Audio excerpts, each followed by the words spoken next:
Meron, hinihintay ko yung customer natin. So, kaya andito tayo sa Manila. So, siya gumastos lahat. So, nagpa-wax ako. Sobrang linis natin. Walang buhok. Kalbo. Alam niyo yung ano ng bata? Oo. Ganun. Kalbo.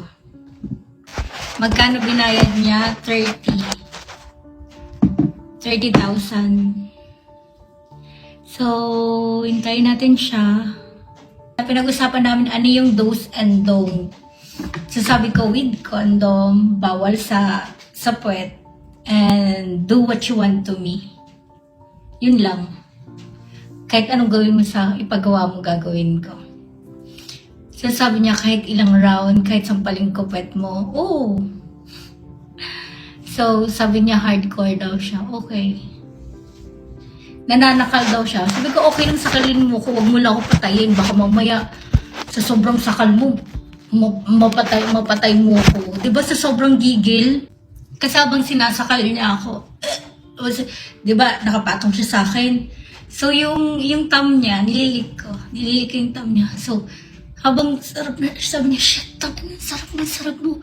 Sinasakal niya ako.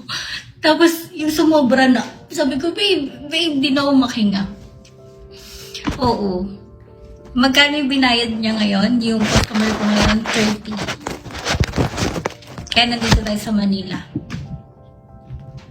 Hi Adonis, what if kung ikalat video mo, ano gagawin mo ate? Actually, already kalat na. Kalat na siya. Wala na akong magagawa, babe.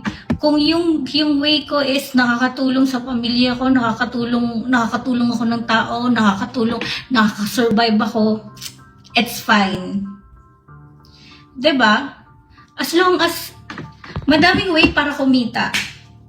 Ito yung way of living ko. Nabubuhay ako ngayon, kumakain ako ng maayos, nakakain ako ng 3 beses. Dahil sa pagbebenta ko ng iskandal, hindi ko kinakahiya yun. So, it's fine, babe. Kasi, actually, it's work eh. Trabaho siya, babe. But it doesn't mean na may scandal ako. Well, babe, wala naman. Hypocrite lang yung mga tao.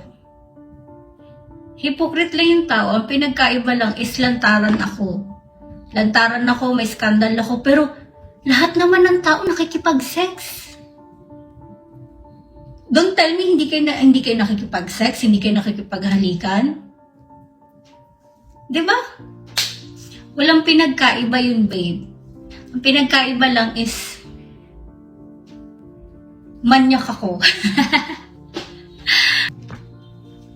Paano ako naging kadiri? Wala naman tayong pinagkaiba unless kung virgin ka. Diba? Virgin ka?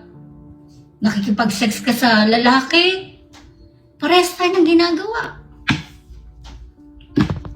Nakikipag-sex ka sa babae, parehas tayo ng ginagawa. Nakikipaghalikan ka, parehas tayo ng ginagawa. Masyado lang makitid yung utak mo. And kung gusto ng taong ito, dun siya masaya, respetuhin mo. Dun siya masaya, supportahan natin. Siguro I think walang mag-aaway kung may respeto ka.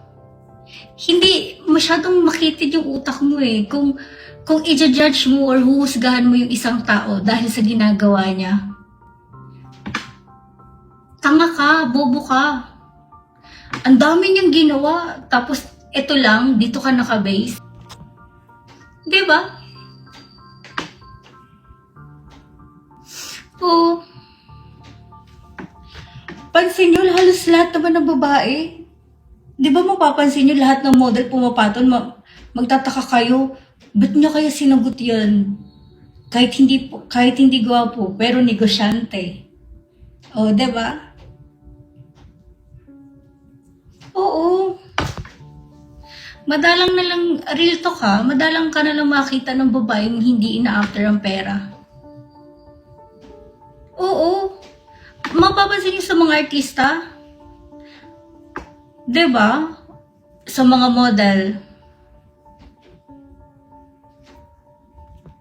Well, ang pinagkaiba ko lang sa kanila, lantaran lang sa akin. Lantaran. Yun lang yung pinagkaiba. Pero ganoon din naman yun, isa-sex ka. Di ba, huwag na tayo maglinis-linisan, ibenta sarili. Kasi ganoon naman talaga eh, ganoon talaga. Manliligaw ka sa babae. Sasagutin ka ng babae kung madatong ka. Di ba?